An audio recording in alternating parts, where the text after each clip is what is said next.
Live from the North Carolina Museum of Natural Sciences in beautiful downtown Raleigh. It's the Science Cafe with your host, Chris Smith. All right, everybody, let's get this party started. Hi, everybody. Happy Thursday. Welcome to the North Carolina Museum of Natural Sciences, to our Science Cafe. Raise your hand if this is your first Science Cafe. I want to look for new people, new faces. Give those people a round of applause. Thank you for coming tonight. You must have a particular affinity for the creepy crawlies of the world, perhaps. Or maybe you just really like spiders. Or maybe you've heard of our speaker because I hear that he's sort of well known, at least for knowing a lot about insects and arthropods, and maybe for also making them delicious and crunchy. Our speaker tonight, Zack Lemann, he's a curator of animal collections at the Audubon Butterfly Garden and Insectarium, and he's also an insect chef.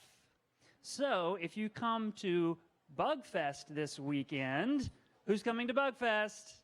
Yeah, you don't want to miss Bugfest. Yeah, you don't want to miss it. It's actually the largest single-day event in North America devoted to bugs.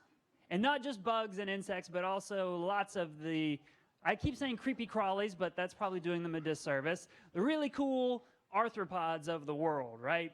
Things that we call bugs and insects, and things that creep around our homes and in our yards, and that come in such an incredible diversity of shapes, sizes, and colors that they boggle the mind. Even just looking through, because I got a sneak peek at tonight's presentation, looking at some of the incredible diversity that we're going to get to see and hear about just in spiders blows my mind. Amazing shapes and abilities. Like, if you got bitten one of these things, there's no way that you would not turn into Spider-Man or Spider-Woman. There's no way. Some of the ones that I think we're going to see and learn about tonight, it absolutely would happen. Sans radiation, you'd be fine. If you want to get up close and personal, though, with some of these creatures and a whole lot more, Bugfest this Saturday is going to be it. The official kickoff is tomorrow at 11 a.m. Over on the other side of the museum is our Critter Cook-Off. We have some local chefs who are going to come and battle it out Iron Chef style in the museum, and they're going to be using our theme insect. If you take a look at the purple and green brochures on your table, those brochures are to help you sign up for our Friends of the Museum program. You can join the museum, become a member, and support all of the really cool stuff that goes on here, from Bugfest to other research programs and exhibits and even programs like this. But if you look on the front of that, what arthropod do you see?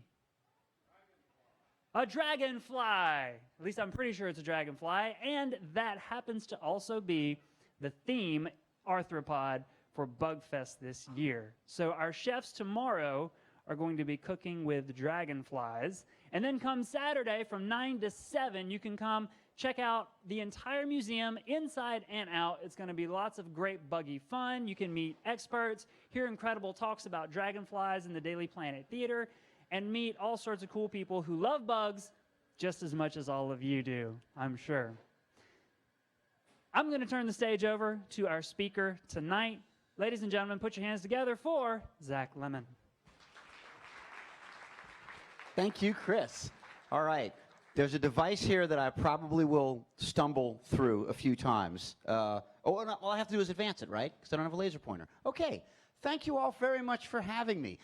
This is not my first Bugfest, but this is my first time up on this stage. And as the title of this talk might indicate, I am either verbose or I have 100 pictures. Unfortunately for you, it's both. So we'll see how fast we can go with these wonderful critters, starting off with a terrific cartoon by Gary Larson. I don't know if you can read what one spider is saying to the other at the base of this slide, but the monologue is, if we pull this off, we'll eat like kings. And it's a wonderful way of reminding us of one of the two incredible liquids that spiders produce. Venom is a liquid. Silk is also a liquid. It just dries instantly on contact with air, one of its many amazing properties. And so it does enable the invertebrates sometimes to turn the tables on the vertebrates. It is, in fact, a very, very strong substance. Most people know that. It's got a tensile strength that's greater than steel, and it's also very elastic. So silk is wonderful, but my primary focus tonight is not going to be about silk, unless people want to ask me questions about that afterwards. It's mainly about how different spiders hunt and different adaptations they have for gathering their prey. Because, like this wonderful ant mimic spider, that's the name of the family to which it belongs, about half the world's spiders don't use silk for prey capture. They either actively move around on vegetation or on the ground and wait to encounter prey, or they are ambush predators. So, oopsie, I didn't mean to go too. So we're going to start with some of these spiders which don't use silk to get their food. This is a crab spider. It's a pretty well-known group of spiders, and you'll notice that its 4 front legs are very long compared to the 4 back legs, which you can't even see in this photo. I'll also say that I pirated nearly all of these pictures from the internet, but I actually took this picture in southeast Arizona years ago. Can you find the crab spider in the picture?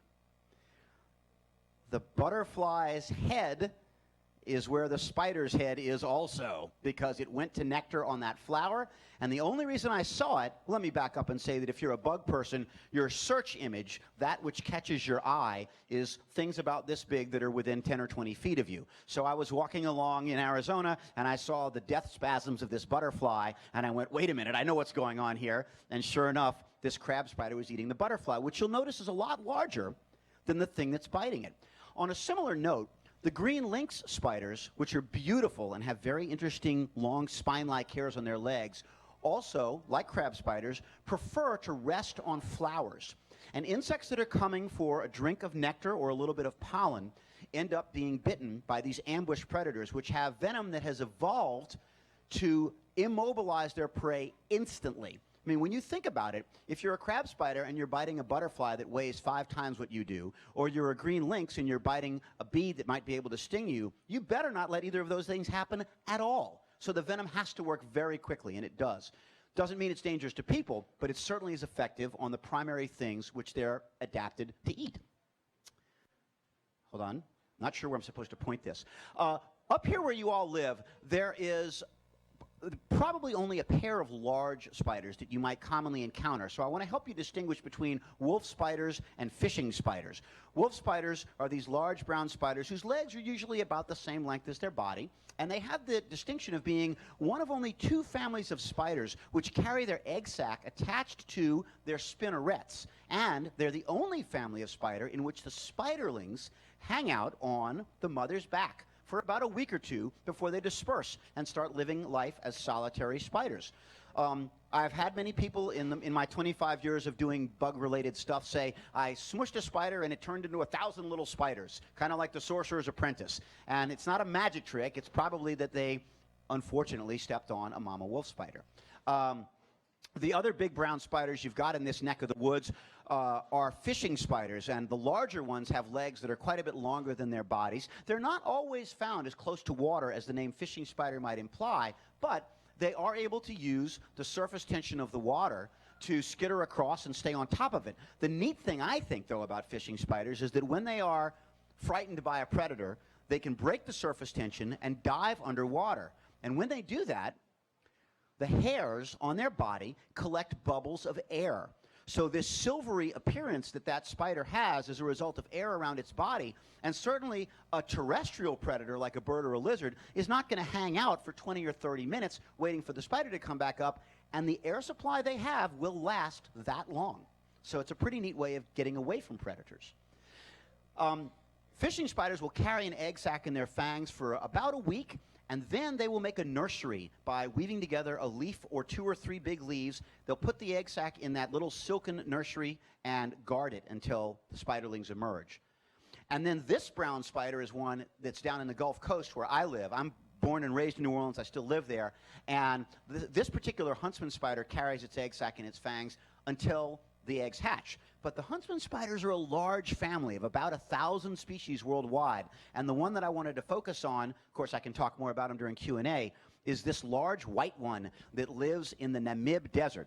And when I say large, I mean it's big enough to take out a gecko, and unlike that cobweb weaver in the first picture, it doesn't even need a silken web to do it. But that's not what's cool about this spider. If it is on a dune that has any type of a slope, it escapes from wasps that would otherwise sting this spider, lay an egg on it, and have their larvae consume it. And it escapes from wasps not by running in a standard method, but by getting up on the side of its body and curling its legs in and wheeling. Come on, thing. There we go. You can find a couple of neat videos of this online. Some of them actually cartwheel. They literally cartwheel over their own bodies, and some of them create a wheel out of their body. And when they're ready to stop, they just open their legs up and they flop right back down, and if they're lucky, they have escaped some malicious wasp. I don't know where to point this thing. Am I pointing it? Can someone tell me where to point it? Anywhere. Up to the sky? Oh, I was going backwards. Okay. There are about 46,000 species of spiders in the world, and somewhere in the neighborhood of 10% of them belong to a single large family called the jumping spiders. Jumping spiders tend to be small but beautifully colored animals. Most of them are about the size or length of one of your fingernails, and they have exceptionally good eyesight owing to 2 of their 8 eyes, which are very large, and they also are kind of expressive. I mean, they're cute. Come on, let's face it. You know, it's furry like a puppy, and, you know, it's very responsive. When you put something in front of a jumping spider, since it can focus about 10 to 12 inches away, it reacts to it, and it's really quite nice. But even though jumping spiders, as a rule, are colorful, like the ones that I've just shown you, this one is my favorite. I get asked what my favorite bug is all the time, and this is definitely way, way up there. This is an old world species, an African and Australasian species in the genus Portia. And Portia looks kind of like a bit of plant debris. And it doesn't move like a regular jumping spider. It moves kind of like a robot that's stuttered with its batteries getting bad. And it will, I know, it's exciting, right? You can't even hold onto the tray. They will stalk other jumping spiders, which of course can see well, and if the jumping spider that Portia is stalking turns, Portia will freeze in a very stereotypic posture that makes it just look like a bit of plant debris. And then when the other spider has moved its gaze elsewhere, Portia will finish and leap on her prey. But the really cool thing about Portia, which is an araneophagic spider, which means it is specialized for eating other spiders, is that it will go into the webs of other web-building spiders and engage in a behavior ecologists call aggressive mimicry. And it will pluck the web of the resident spider to mimic either a mate that is coming to court or a prey item that is stuck. And when the resident spider moves over to investigate this vibration in its web, Portia jumps on it and kills it and eats it, and doesn't get stuck in the web, and sometimes stays in the web and feeds on things that get caught in the web. It's an amazing spider, and it will also engage in trial and error, and it has memory. So if it goes up to this spider, let's say you're species A, and it goes pluck, pluck, and nothing happens, and it goes shake, shake, and nothing happens, and then it goes pluck, shake, shake, and you come over, and it eats you. It starts the same set of experimentation a week later when it's hungry and goes into spider species B, but let's say it's yet another week later and it finds another spider species A. First thing it does is what worked back then. It's a really incredible spider. So we could go on and on about Portia, but we have another cajillion slides. This is the spitting spider. You have these up here. They're very cryptic. You don't tend to see them a lot, but they're often found in association with buildings. And you notice its head is very high and domed. And that's because in addition to its venom glands, it has other glands in its head that allow it to squirt a viscous liquid. It's almost like a super glue onto its prey. It has to get very close to its prey. It only can squirt this stuff about 1/4 of an inch.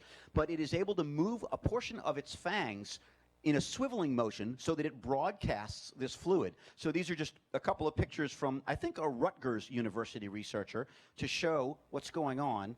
This thing is, there we go. I wasn't pushing the button hard enough. You can see the droplets of viscous fluid on there that pin the prey to the substrate.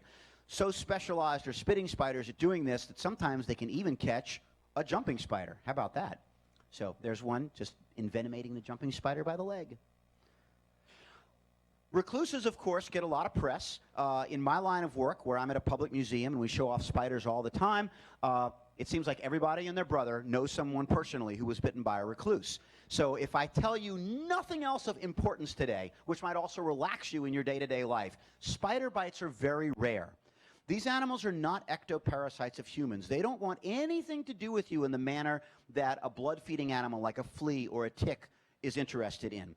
So if I have this many people telling me they're bitten by recluses because the doctor said so, and I'm only finding this many recluses, and I know spider bites aren't a common phenomenon, there's some kind of a disconnect. And as a matter of fact, if you have a necrotic wound, there's about 18 things besides recluse bites that might have caused it. And if you didn't feel the spider bite, and no one can find the spider in your house, you probably should be looking elsewhere for the cause of what ails you. And of course, you want to know what's the matter and how to fix it. So keep that in mind.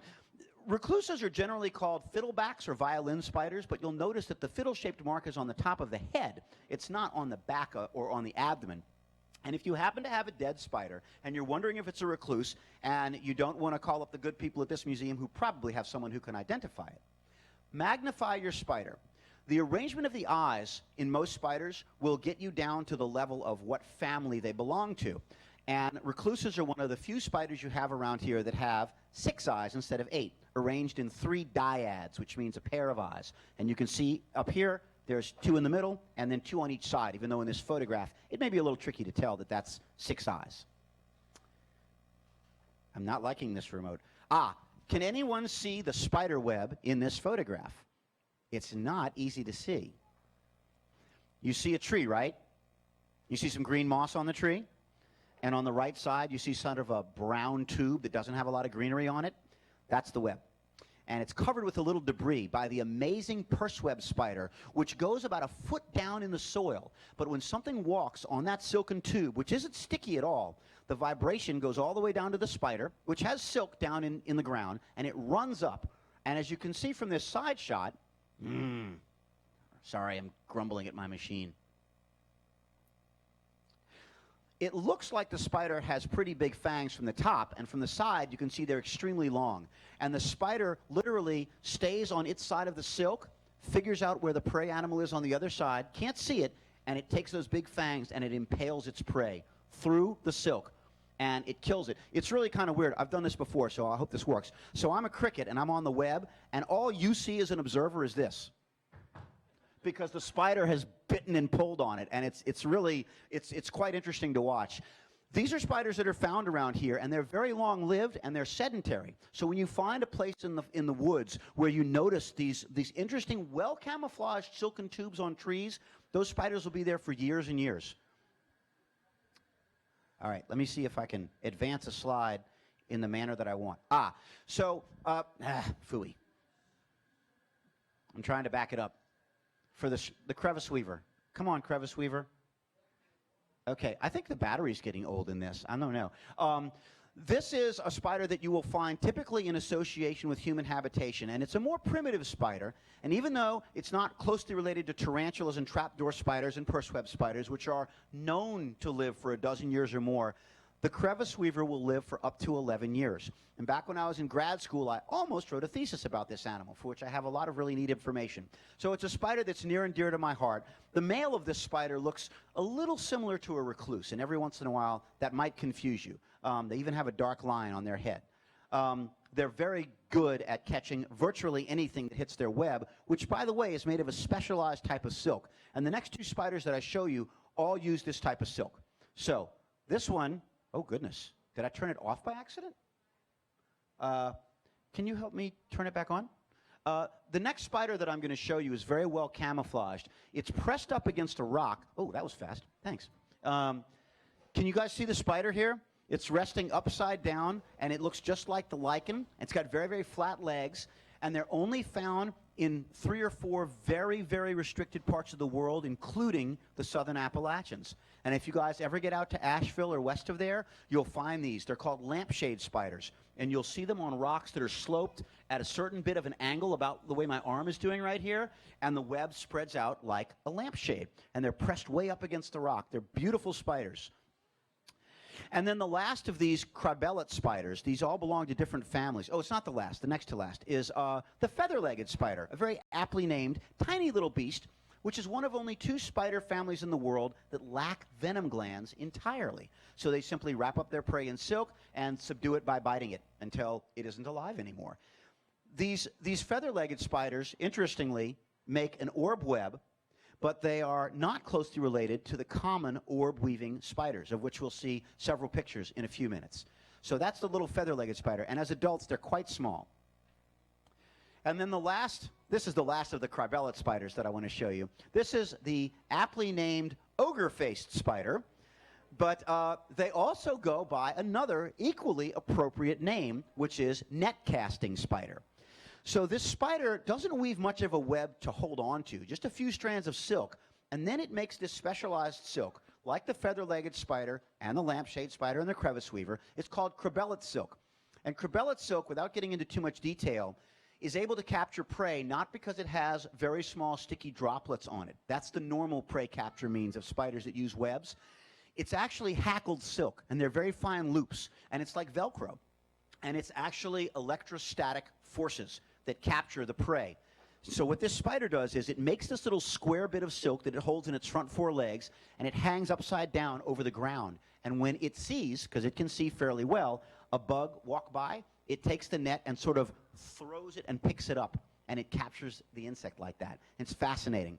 I have not looked on YouTube for video of this. Most of what I've shown you, though, if you're interested in it, there's lots of good cinematography out there and videos online about it.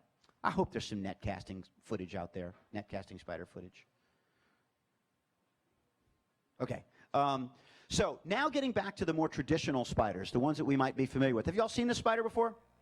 Yeah, there you go. So this is the black and yellow garden spider, and during our Q&A session, I would love someone to ask me about the white zigzag of silk above and below its body. But it's a member of a large family called orb weavers, and they include some spiders that you might not have seen as often. This is found in North Carolina. This is the giant lichen orb weaver, and a fully grown female is almost the size of a ping pong ball. It's very impressive. When you walk in the woods, you'll see this orb web, and then you'll see an anchor line maybe going 10 or 12 feet up to a couple of curled over leaves. And if she's not in the middle of her web, she's way up there in those curled up leaves. It's kind of a distinct web, so keep an eye out for her.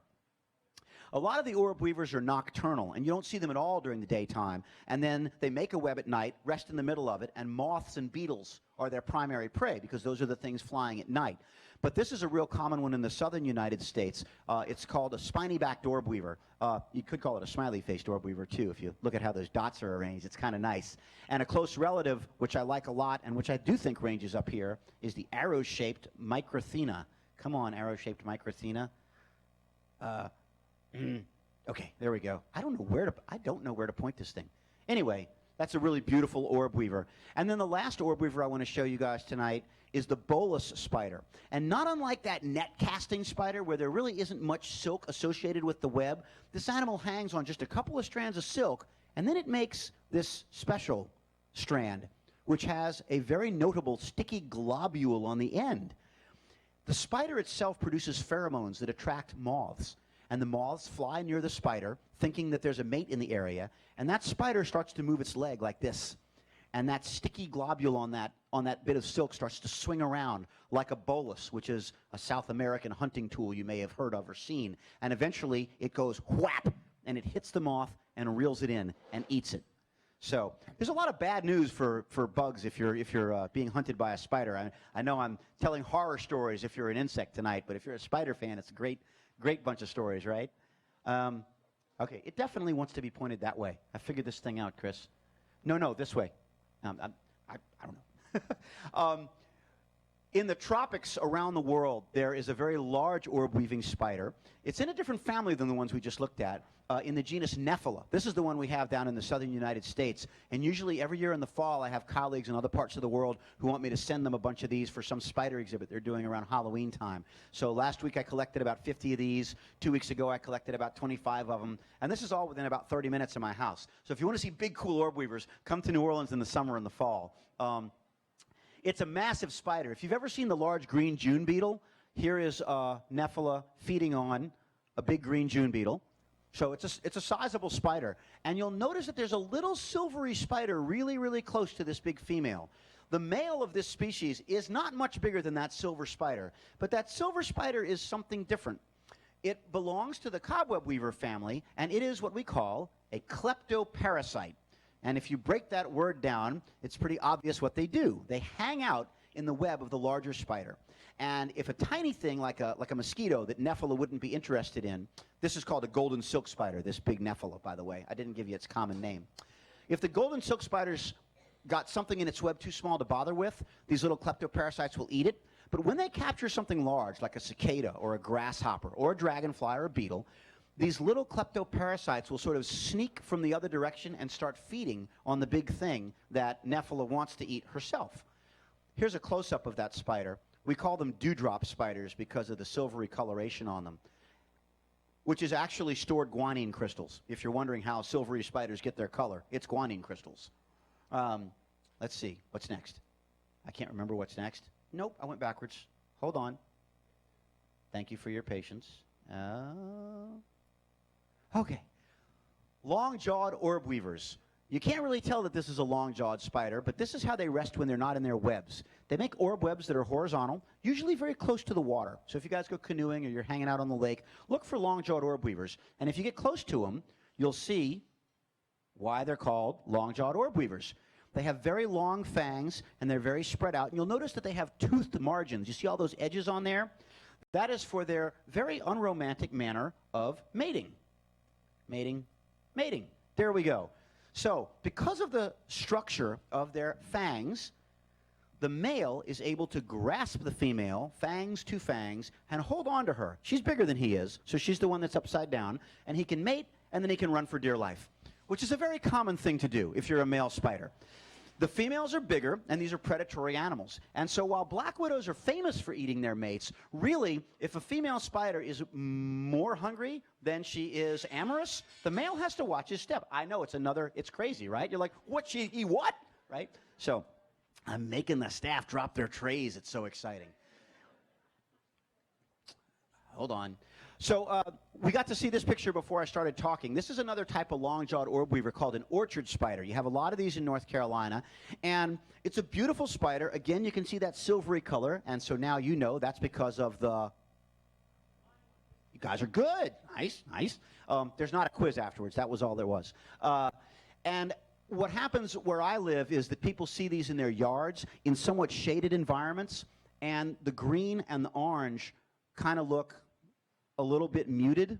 So what you get is something that may resemble a black widow because, you know, it's orange, is it red? So I get a lot of questions about these, but they make orb webs, and black widows make cobwebs that are irregular. So it's pretty easy to tell them apart once you get an eye for detail. And I should pause here and say that I always tell people if you want to be a good naturalist, amateur or professional, you have to have a picky eye for little details because a lot of things seem similar at first, and the more you examine them, the better you'll understand them. And they may be what you think they are, or they may be something different.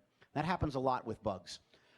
This is a cellar spider, very common animal in and around buildings, both here and where I live. And what's interesting about them, I think, is that they carry their eggs not in a solid silken sac, but very sort of loosely woven together with silk. So you can actually see the individual eggs here. And as long as we're on the subject of eggs and egg sacs, if any of you all remember what happened to Charlotte in Charlotte's Web, she laid one egg sac before she became an old spider and passed away and went to the great big web in the sky that must always be full of lots of yummy bugs. And that's got to be spider heaven, right? But I wanted you to know that most of the world's spiders can produce multiple egg sacs before they pass on. And so this is a cobweb weaver so abundant and so widespread that its common name is the American house spider. So you have a lot of these up in this part of the world, and I'll call your attention to its body shape. It's very round, and its abdomen is much, much larger than its head. So keeping that in mind, as it so happens, the black widow is the largest of the cobweb weavers, and although its fangs are only 1/50th of an inch long, that makes them long enough to break human skin. And whether these other cobweb weavers have venom that's dangerous to us or not, we may never know because they can't deliver an effective bite on something as thick as our skin. This is an immature male black widow, but the males and the females, both, when they're young, have these interesting patterns of white lines on the side and red and white-ringed spots on the top of the abdomen. And as black widows grow, like all arthropods, they shed their skin, and the pattern changes. So you'll end up getting a stripe of red and eventually a bunch of dots. Now, this spider has an egg sac, which means that it's an adult. And so I'll stop here and let you guys know that in the United States, we have 3 widow species that are black in color: the northern widow, the southern widow, and the western widow. So I'll show you how to tell them apart real quickly. Interestingly, North Carolina has both southern and northern widows. So how do you know you're looking at a northern widow? Oftentimes, red spots persist on the top of the adult. But the hallmark of the northern widow is that the hourglass, for which black widows are famous, is broken. And you'll notice that's 2 triangles on the underside that don't touch. The southern widow, by contrast, has a complete hourglass and, like the northern widow, a little terminal red spot just above the spinnerets. The western widow has a full hourglass, but no red spot at the end of its abdomen. But that's not all there is to widows.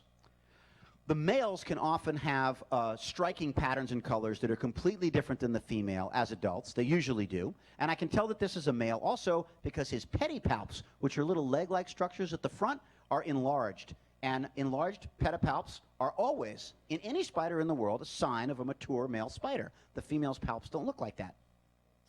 I think I only included this one for southern audiences where we also have brown widows. Notice that the egg sac is smooth.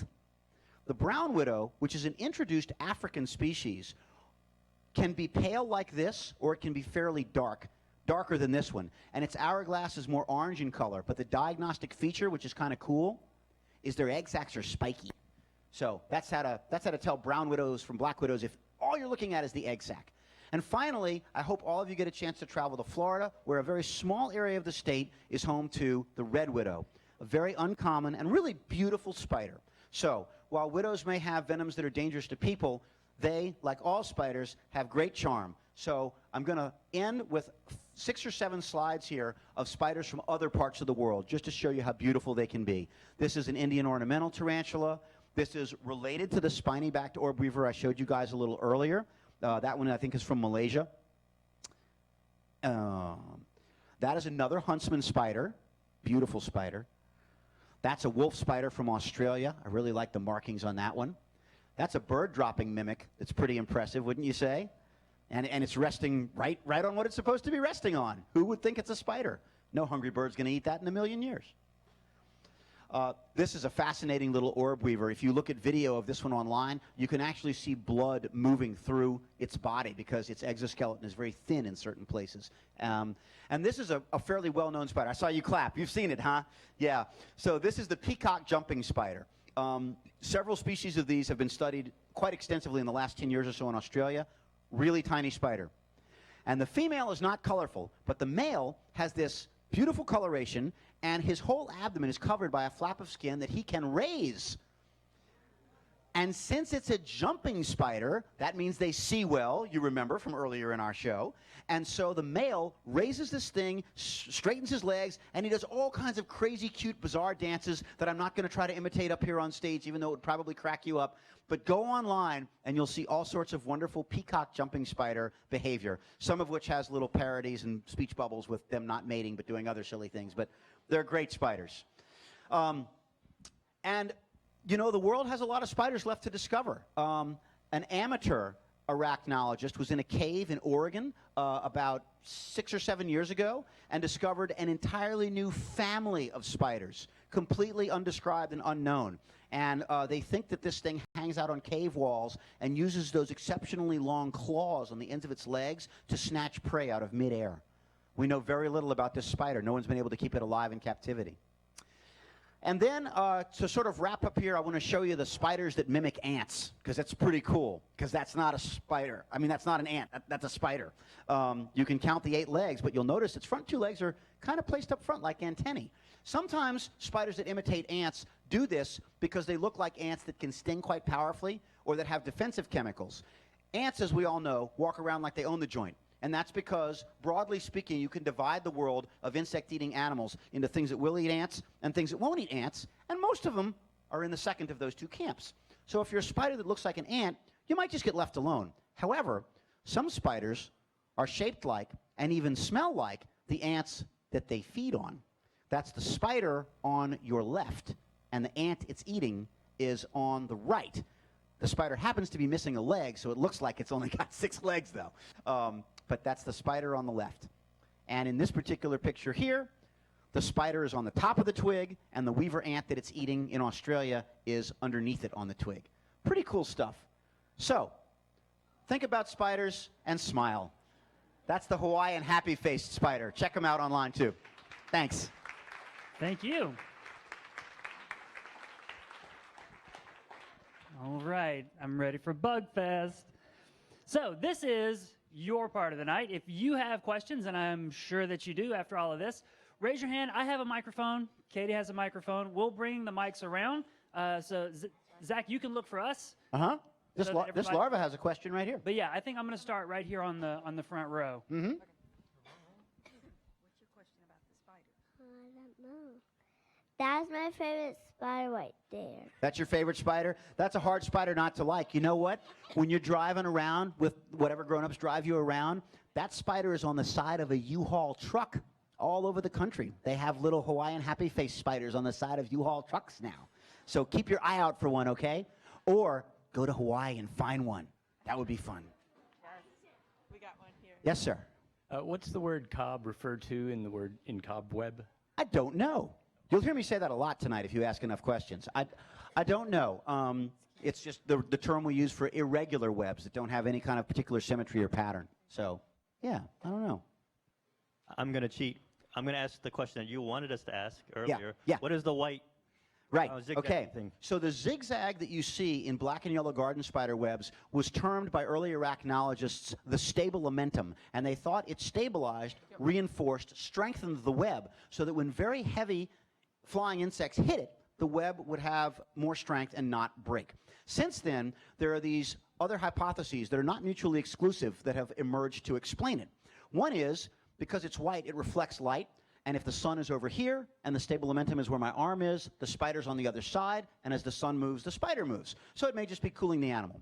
Another hypothesis is that because it is conspicuous and easy to see, birds won't run into the web. The idea being, not only does the bird not want to spend time picking silk out of its feathers after this incident, but the spider doesn't want the energetic cost or time to waste rebuilding its web. But the most intriguing hypothesis is that that white silk, and only that white silk, reflects ultraviolet light.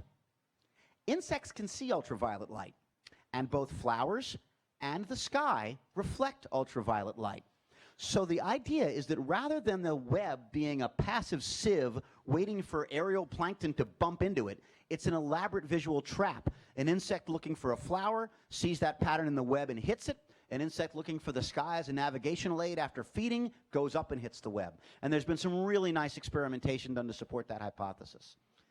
That's the short version of that answer. Yes, you in the green shirt. Oh, you in the gray shirt. Okay. So we're going in a couple months to spend some time in Australia. I'll come. Which you'll come, yeah. Which has the reputation, I think, courtesy of Bill Bryson, for very dangerous spiders and snakes. The land of venomous things, yes.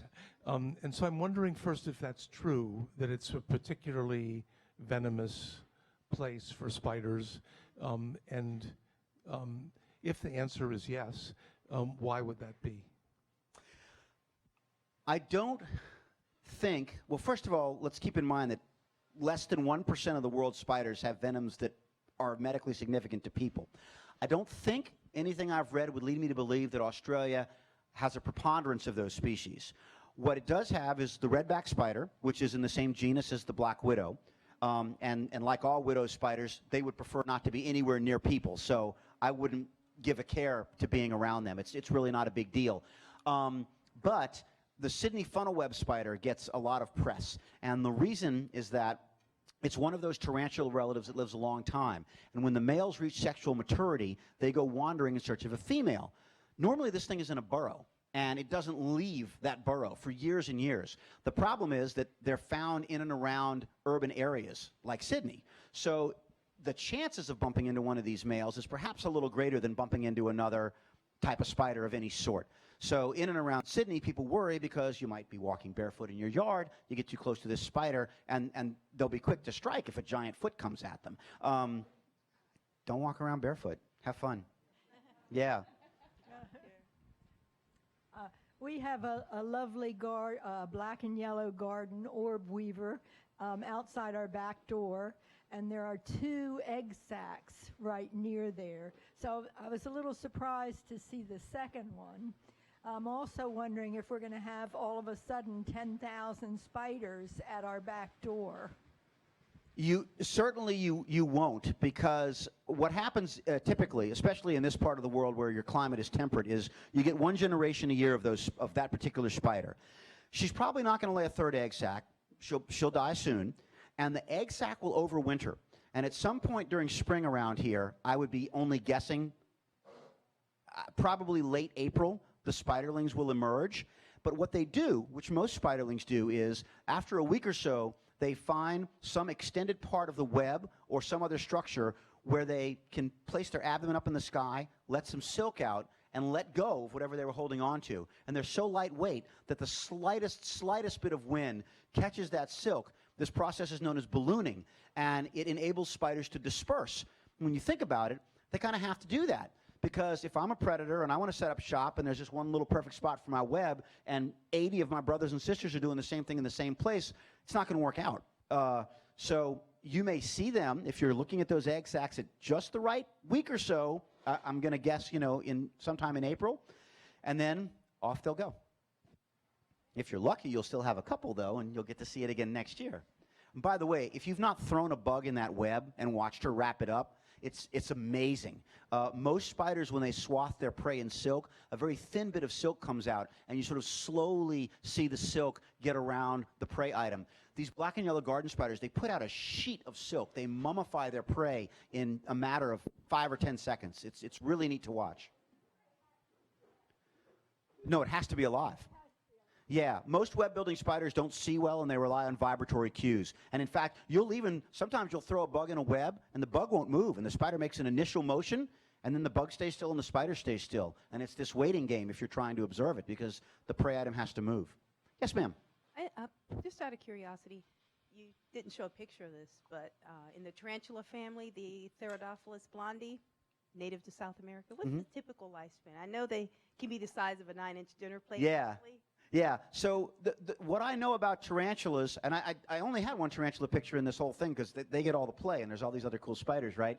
But what I've read a few times in a few places is that tarantulas live longer when they are terrestrial and when they're in drier environments. So if you go to the southwestern U.S., you'll find species that live to be in their 20s, sometimes as old as 30. Whereas if you go to forests, they'll live a little bit less because there's a little more rainfall there. And the arboreal species, the ones that live in trees and that are in rainforests, they only live about 10 or 12 years, the females do. So I think Therophosa blondie, the world's largest spider, probably lives into its mid-teens because it is terrestrial. On like an evolutionary scale, how old are spiders in general, both in a sense of just existing and in a diversity sense? I don't know that I can answer either of those questions well, certainly not the diversity one. That is to say, I don't know a timeline whereby the fossil record shows an explosion of spider species. We know that when flowering plants came on the scene in force about 100 million years ago, insect diversity exploded. I don't know if we know that about spiders. I don't. But we think that spiders have been around for over 400 million years. The prevailing theory is that there were aquatic arthropods that colonized the land, and probably scorpions predated spiders in that. And where the spiders split off in the lineage of arachnids, I'm not sure. But I do believe we have fossil records of spiders, certainly other arachnids that are older than 400 million years. Yes? Oh, sorry. Well, you don't have a mic yet, so I'll do her, and then the mic will come to you, I'll bet. I have a couple questions for you. Mm-hmm. One, have you ever eaten a spider? And two, do you know if any that you have shown us this evening offhand are edible? I would imagine that nearly all, if not all of them, are edible. When we look at arthropods that have chemicals that might not agree with us, whether it's a venom, which is dangerous when it injects it into you, or whether it's a defensive gland, like, say, take stink bugs, for example, or millipedes. A lot of times what happens is heat denatures that chemical, so it's not effective, or your gastric juices denaturing, so it's not effective. So I would imagine that eating spiders, unless, and especially if you cook them first, unless there was some weird circumstance, it would probably be fine to do. The only spiders that I've eaten, let's see, there was this inignious moment on a playground in lower school when I ate one live, and I don't really know what it tasted like because I was 8 years old. I've only eaten tarantulas as an adult, and my friend and colleague David George Gordon, who wrote the Eat a Bug cookbook, which you may have in your gift shop here, I hope you do, he does a tempura battered tarantula that I've had, and it's quite tasty. I hope that answered your question. Yes, sir? Yeah, what do we know about how well spiders see? I know there's 8 eyes. 2 of them seem larger and are they compound eyes? Like, what is their visual field like? Well, I can speak to this obliquely at best. Most spiders have 8 eyes, but as I mentioned in my talk, some have 6. There are some with 4, 2, 1, and 0. There are cave spiders that are completely eyeless, right? But they are simple eyes. They're not compound eyes like an insect. And the people who study jumping spiders have written many, many, many papers, if you really want to get into this, about how the eye is structured, what they can focus, what they can see. They've done all kinds of work with, microscopy, and that's where my area of knowledge about that ends. What we do know is that most of them don't see very sharp images, and they don't see very far. And jumping spiders are sort of a notable exception to the rule in being able to sort of spot something the size of a fly almost a foot away, know right where it is, and leap on it with some exactness. That's the best answer I have on spider vision. Did you have your hand up? Yep, we're coming. Oh, the mic's coming. Don't you worry. Chris is fast.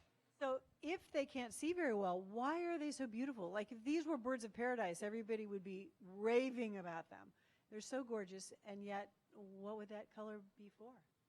Well, with jumping spiders, you would assume that it's for mate recognition, right? The female jumping spider can see the colors on the male, and he has to do this stereotypical dance, and so it's not unlike with birds. Now, with other spiders, you've probably got a thesis that's waiting to be written.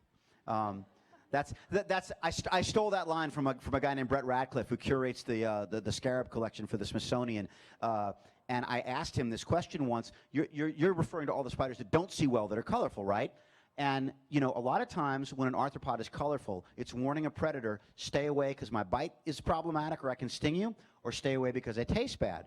And that's clearly not the case for an awful lot of these spiders, probably the majority of them. And so I asked Brett Radcliffe this question once. I said, look, I like dung beetles, and there's some of them that are black, and then there's some of them that are absolutely gorgeous, and they spend most of their time inside of a pile of manure or under the soil. A lot of them are active at night. Why are they colorful? And he said, there's a thesis out there waiting to be written.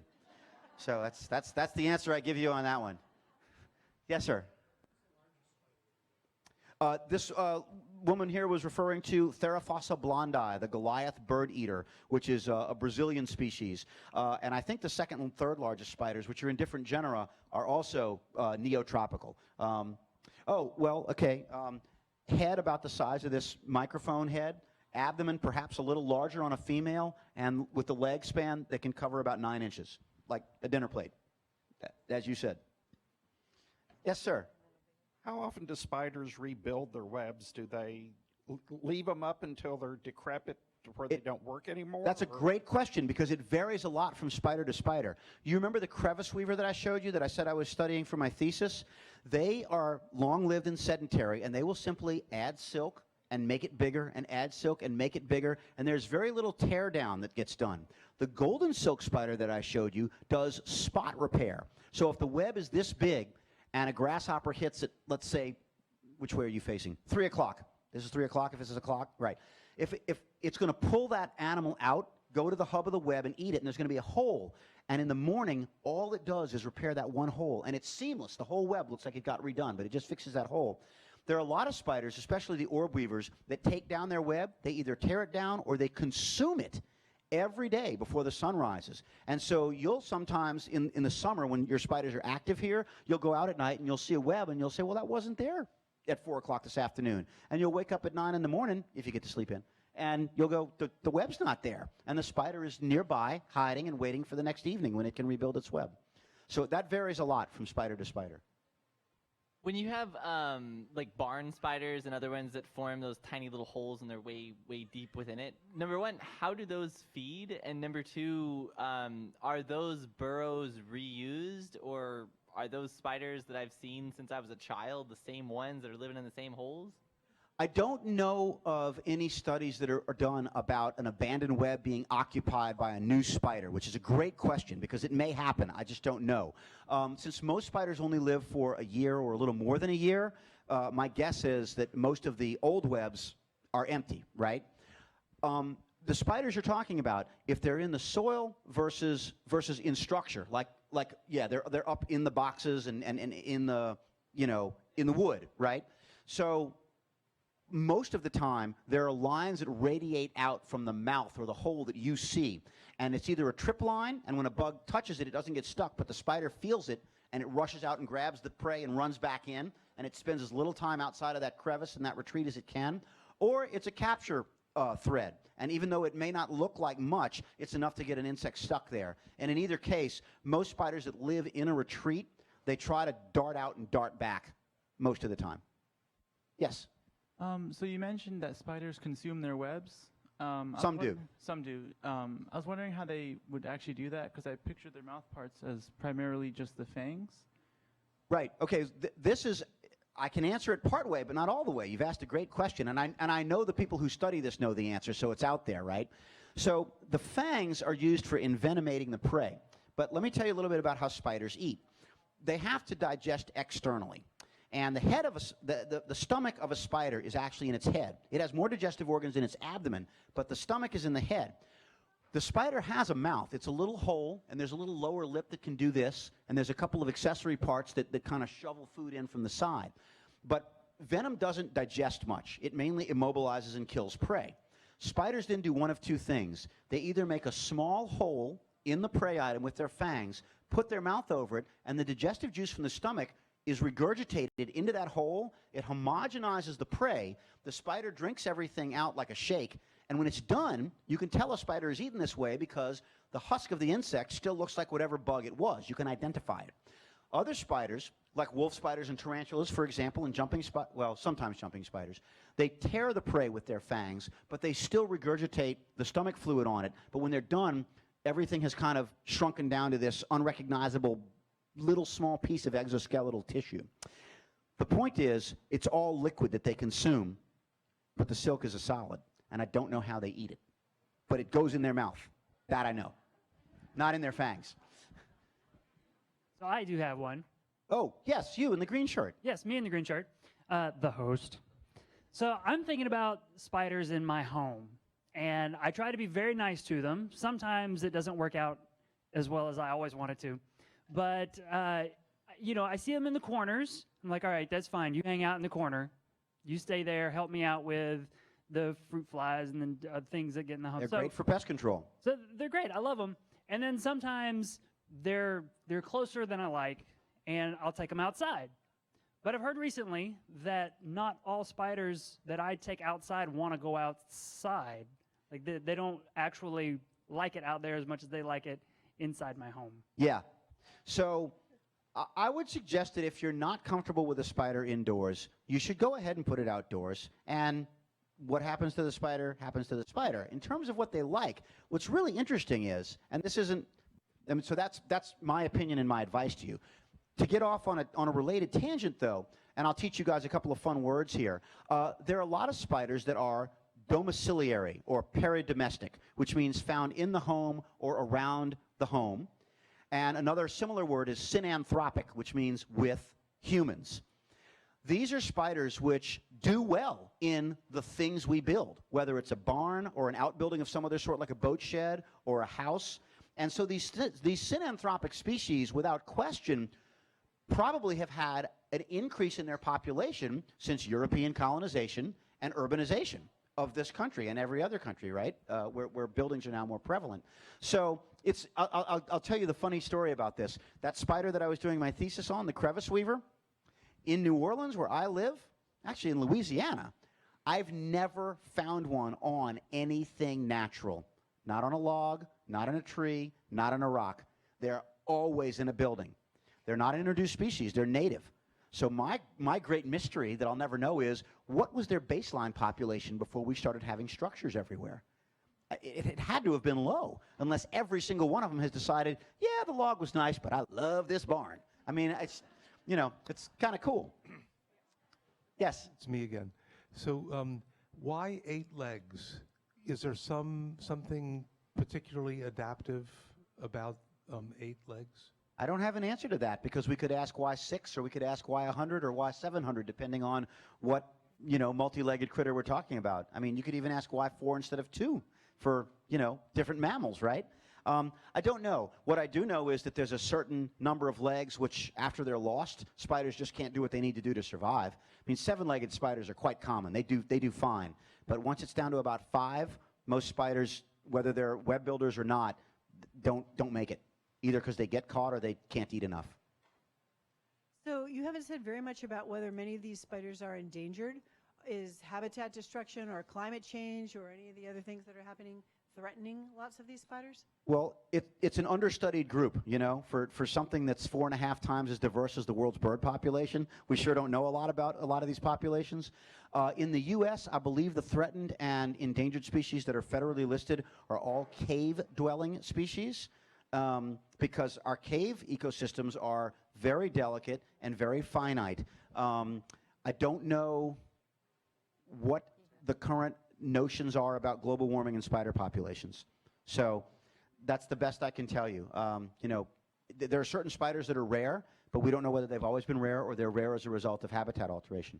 Somebody up front had a question. Yes? Oh, okay. The mic is coming, sir. Yes. So I just wondered why spiders don't get caught in their own webs. In other words, what allows them to travel? Right. That's an age-old question. And fortunately, it's been well studied. I actually have. Could you grab my backpack for me? And my glasses? Yeah. So spiders don't get caught in their own webs because of the structures of their feet, if you will. It's not really their feet. It's the last segment of their leg, right? And the web-building spiders, unlike the non-web-building spiders, don't have 2 tarsal claws. They have 3. And they have accessory structures as well. And basically, they can do this. And by putting these 3 claws around the silk, they can grasp where they want. How they avoid the adhesive parts, I'm not sure about. But lucky for you, I have got a copy with me of the current issue of the Journal of Arachnology. And there's an article by Bill Eberhard and other people, which is How Orb Weavers Find and Grasp Silk Lines. And it's only 7 dense pages long. So if you would like to borrow my copy of this when we're done and let us all know what the scanning electron microscopy shows about the ultrastructure of spider tarsi, I'm sure we would all like to know. Yes, sir. I have walked into a spider web that extended between 2 pilings 10 feet apart. How did that spider get a web across a 10-foot span? It paid other spiders to carry it. When spiders that build orb webs initiate web construction, they typically will go to the end of a branch, they will put their abdomen in the air, and they will let silk out, and that line will eventually hit something. If the something is not in the right direction or orientation, the spider may cut it off and just let it dangle and reorient its body. But that's how it works. Spider silk weighs so little, it doesn't take but a puff of air to make it move. So the spider just lets the silk hit something. It then walks across there carrying a new line with it. So there's now 2 lines together, and then it can walk across and drop down on a 3rd line that pulls one of them. So you've got a line across and then something triangular, and that's essentially the beginning of an orb web. So they make a frame, and then they make their radial lines. And by the way, the radial lines aren't sticky in an orb web. It's only the spirals that have sticky capture threads on them. Most spiders can produce 3 different types of silk. Some can produce as many as 6. And as I mentioned very quickly at the beginning of the talk, silk has lots of uses. Obviously, they're used for egg sacs and for web building. They line burrows with silk. They anchor their bodies with silk. They use it as a drag line in case they fall. Some of them make a mat of silk on which they shed their skin. So it's a very adaptable structure in that regard. But that's you can see very good diagrams and videos online, though, of how this works. It's pretty cool. But that's the answer to that question. I'm glad someone asked me one I could answer. Yes. Well, essentially, that was my same question, but I guess as a follow-on, and I've noticed some webs, the orb builders, will be the same starting point, same other point, night after night after night. Maybe it's because there's nothing else out there for the Or they keep trying until they hit the. Yeah, I'm not, that's a great question, because if it's an animal that takes down its web every day, how do all the anchor lines end up being where they were before, or pretty darn close? And I'm not sure whether that's memory on the spider's part. Even if it's memory, though, that doesn't account for wind direction, right? It's got to overcome the fact that the line may not go there. That's a great question. I don't know about that one. Yes, you need a microphone, ma'am. Nope. Okay, holler it out.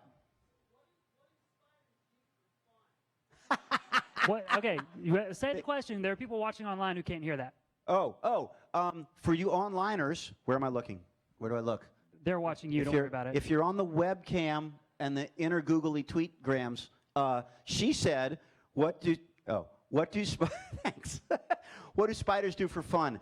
I think they read Gary Larson cartoons, right? Because he had so many good spider jokes. But otherwise, yeah, I don't want to anthropomorphize too much. I've already crossed that bridge tonight several times. I mean, it sounds pretty fun just being a spider. Yeah. Well, yeah. That's pretty much what we do too. Well, when hang out and wait to eat. If you're in my line of work, which is exhibiting insects and spiders, a lot of times you get this question in the museum, is it alive or why isn't it moving? And the simple answer to the second question is a lot of bugs make a very good living by not moving around a whole lot. It's either a good means of waiting for food or not becoming food. So I don't know if that's fun or not. I don't know if the spiders get together at the end of the day and go, oh, it was great. I didn't move for 23 hours. All I had to do was build the web. A fly came in, I was done. I don't know. Well, we're actually going to have to end it on that one. Okay. So let's give Zach one more round of applause. Thank you all for having me. The incredible, amazing world of spiders. Thank you for being here. Thank you for sort of giving us an unofficial kickoff to Bugfest. Bugfest is going to be great. Y'all have dialed up some super weather. We've got incredible, it looks like we're going to have great weather. We have amazing scientists, dozens and dozens of exhibitors, all 7 floors of the museum, plus 2 streets are going to be shut down and the pedestrian plaza between natural sciences and history. So there's going to be more than enough stuff to do here in a single day, but that's all you've got. 9 a.m. to 7 p.m., come eat bugs, hang out with bugs, meet people who love bugs just as much as we all do here, at least you do now. And I hope that we'll see you all at Bugfest. Thanks for coming to the Science Cafe. We'll see you again this time next week.